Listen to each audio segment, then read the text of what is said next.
We're here with a broader view in Shela, Guatemala. Can you introduce yourself? Yes, my name is Adam Verboon, and I'm from Ontario, Canada. Okay, and how long have you been in Shela? I've been here just about 2 months, Okay. finishing my 8th week. And what projects did you volunteer at?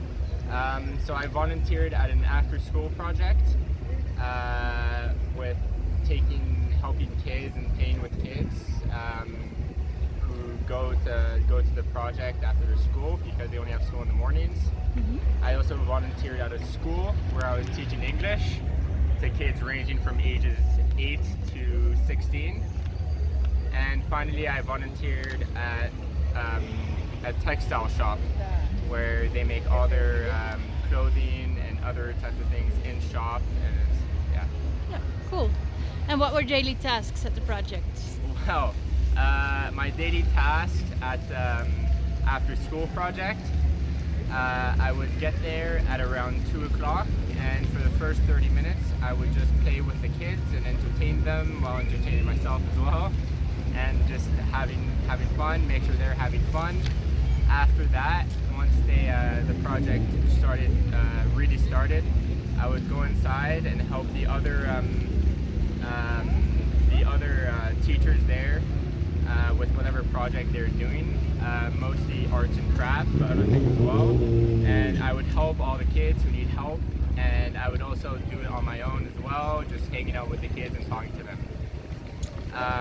At my school project, I start every day at 8 a.m. in the morning, and I have my first class from 8 a.m. to 9:20, where I have my first break, and then I have my first 20-minute break, and then I have my next class, which is also an hour and 20 minutes, and then my final class, which is an hour and 10 minutes, then I finish at 12:30, and I head home for lunch. Okay, that's teaching English. That's teaching English. Yeah, that's to what teaching English. ages, kind of? It depends. I taught multiple classes, so I have the youngest group I taught were ages between 7 and 9, and mostly 8-year-olds. Then I also taught a class which was often separated, but sometimes together. They were not always all together, but it was ages ranging from 13 to 16, all teenagers, but I was teaching them all the same things. They're all, and yeah, as I said, sometimes they're all together, sometimes they're separated. But Okay. Yeah. And then finally at Trauma Textiles, I would arrive between 2 and 2:30, and then I didn't really have much of a routine because only volunteering there for 2 weeks as a fitter for my other project being temporarily suspended. I was working more so as an assistant rather than having an actual duty. So every day I'd walk in and I'd wait for them to tell me where I can be most helpful. And I would help out from, like I said, between 2 and 2:15 till after 5, whenever the rest of the workers would go home. Okay, good. What was the most memorable part of volunteering here? So the most memorable part, which is probably a bit more of a sadder note, but on my after-school project, after one of the days I went to visit the home of 3 of the children who were there, 3 sisters, who I didn't realize at the time were sisters, but all very sweet children. They're super outgoing, and they're 3 of my favorites because they talk to me the most. Me being limited in my Spanish, it was nice to have them being outgoing and include me. But when I went to their house, it was very sad because it was very small. Did not have a lot of. It was very open as well. There weren't very many covered areas. From what I saw, there was only 1 bed, about queen size, and I learned that there were 12 people living there, and that in total there are 7 siblings. So it was very sad to see.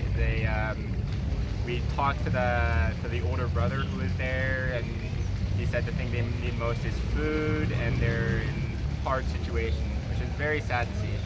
Yeah. That it's especially that's from coming after seeing 3 kids that I've gotten very close to see that they're the ones who are living in these conditions. Yeah, the reality of the living conditions.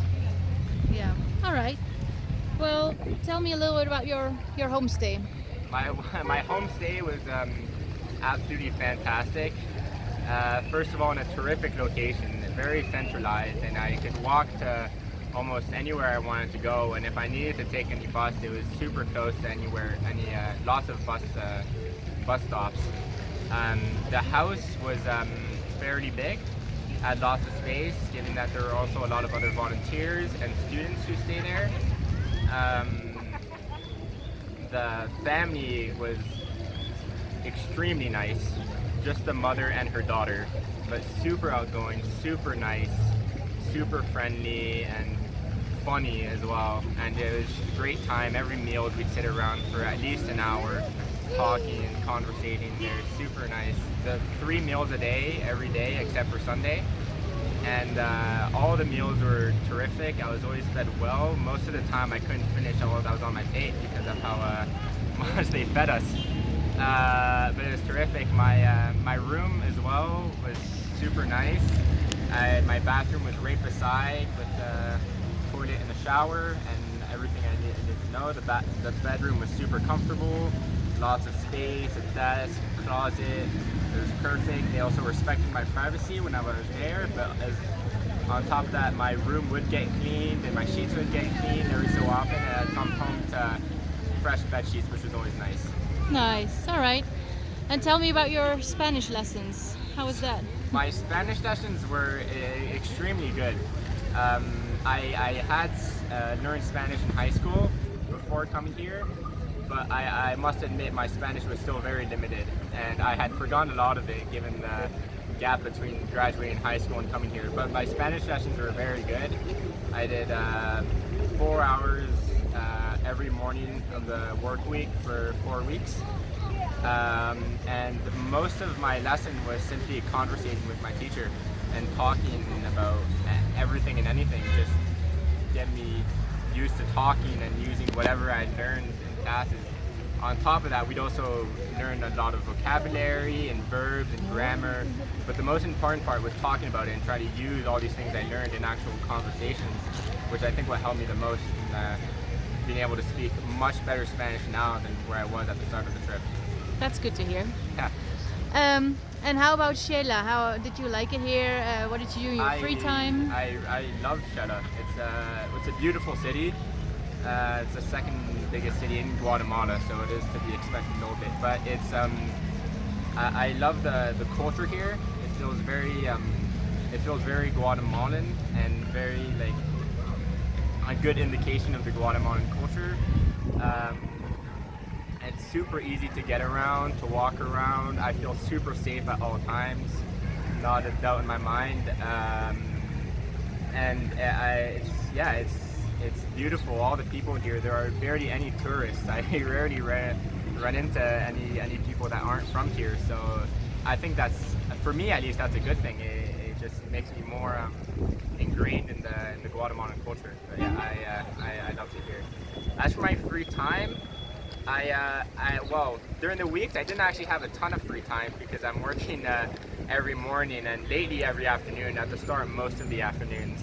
And I try to use the time off that I got to rest a little bit and do whatever other things I needed to do, whether it comes to university applications, talking to my parents, my friends, things like that.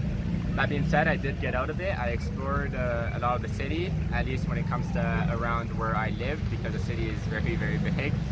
I went to go see a movie one of the days. I went around, explored as much as I could. I tried to use my free time on the weekends to actually get out of Shela as much as I could, because I do want to explore more of Guatemala. But yeah, it's a beautiful city. I'm very happy I came here. Nice. And why did you choose a broader view? I chose a broader view because I knew I wanted to do a project like this, a volunteer project in a Spanish-speaking country. I didn't know which one. I didn't know 100% what I wanted to do. So after my research, and I came across a broader view. Well, the first thing that got me is the website was super accessible, super easy. It gave a ton of options what I could do, but also when I tried communicating with a broader view, I was met with immediate responses, super helpful responses, a lot of good advice on what to do, where to go, what I personally would be interested in based on what I want to do and all that things. And I just, from then on, I just stopped looking at any other sites and just committed to a broader view. Okay, yeah. And how did it work out here, on site? How was the support? The support was very good. I was picked up right away from the bus station, brought to my home. Every time I needed to go to a new place for a new project, my coordinator would walk with me there, show me how to go. Any questions I had, I would be met with immediate responses. She'd consistently give me options for what I could do over the weekends and with my free time and different opportunities I could do. And it was very good. I always felt like I was in good hands here. Okay. Would you recommend this program to future volunteers? I would absolutely recommend this program to future volunteers. I think in the last 2 months that I've been here, I've learned a lot and grown a lot more than I have in the past probably 2 years, especially with COVID, we're stagnant a bit, but I think it was absolutely incredible, especially for me volunteering, and I do get the sense that it's very rewarding doing things like this and actually helping people and seeing the benefits of it, and but also just being ingrained in another culture, in another language, something completely different from home, and I really loved it. I actually took advantage of it, and I think it's the best thing. I think everyone should do something like this, and I would absolutely recommend it to anyone who's interested. Cool.